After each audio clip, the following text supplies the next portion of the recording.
Perkenalkan, nama saya Amalia Ziati. Saya mahasiswa Universitas Cyber Asia, Prodi PJJ Manajemen. Di sini saya akan menyampaikan hasil pengerjaan ujian akhir semester mata kuliah Akuntansi Biaya MJ 506. Perbedaan antara produk bersama dan produk sampingan dalam akuntansi biaya. Pertama, kalau produk bersama merupakan dua atau lebih barang yang diciptakan melalui proses produksi yang sama secara bersamaan sampai mencapai tahap pemisahan. Barang-barang ini memiliki nilai pasar yang cukup signifikan dan seimbang. Contohnya di sini yaitu CPO dan kernel. Sedangkan produk sampingan yaitu barang yang memiliki nilai pasar yang jauh lebih rendah yang muncul secara tidak sengaja dalam proses penciptaan barang utama. Contohnya itu serat sawit. Di sini ada biaya bersama. Biaya bersama yaitu pengeluaran yang terjadi dari awal proses pengolahan bahan mentah sampai produk-produk tersebut bisa dipisahkan identitasnya. Pembagian biaya ini penting untuk menentukan nilai-nilai persediaan dalam neraca serta menghitung laba atau rugi dalam laporan keuangan. Konsep biaya bersama atau joint cost dan kenapa biaya tersebut harus dialokasikan. Yang pertama, biaya bersama itu merujuk kepada pengeluaran yang dilakukan seperti material, tenaga kerja, dan biaya tetap dari awal proses sampai saat di mana produk sudah dapat dibedakan satu sama lain. Nah, kenapa pengalokasian ini penting? Yaitu yang pertama, penghitungan laba. Tujuannya itu dapat menentukan harga pokok penjualan atau HPP dengan tepat sehingga laba bersih perusahaan bisa dihitung dengan benar. Yang kedua, evaluasi persediaan. Untuk memberikan nilai monetaris pada stok barang yang belum terjual dalam keuangan. Yang ketiga, pelaporan eksternal. Untuk memenuhi regulasi akuntansi dan kepentingan pajak. Mengalokasikan biaya bersama ke produk CPO dan kernel dengan menggunakan metode nilai jual relatif. Untuk menghitung total nilai jual produk sampingan dari serat sawit itu 200 ton dikali 1.500.000 sama dengan 300 juta.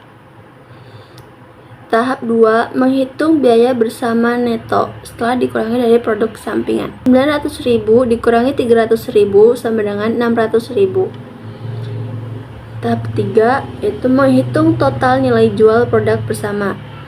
Di produk CPO yang beratnya adalah 600 ton dikali 10 juta dari harga jual per unitnya sama dengan 6 miliar.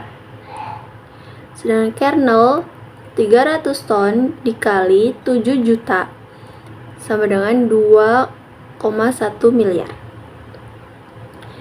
Jadi total nilai jual produk utama yaitu 8,1 miliar. Kemudian alokasi biaya bersamanya dari produk CPO yaitu 6 miliar dibagi 8,1 miliar dikali 600 juta total 444.444.000 sekian.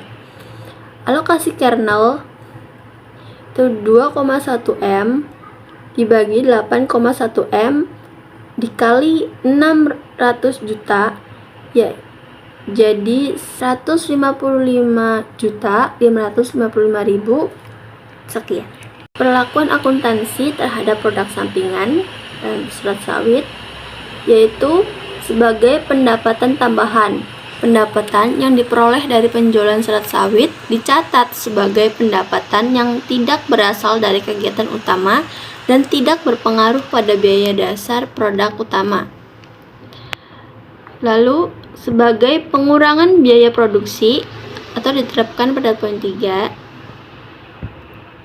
pendapatan bersih dari produk sampingan dikurangi dari total biaya yang dibagi sebelum diatribusikan kepada produk utama. Nah, dampaknya, bila dianggap sebagai pengurang biaya, maka keberadaan produk sampingan akan mengurangi biaya produksi CPO dan kernel, sehingga margin keuntungan produk utama dapat meningkat. Penetapan harga yaitu menyediakan data dasar untuk menetapkan harga jual terendah sehingga perusahaan terhindar dari kerugian.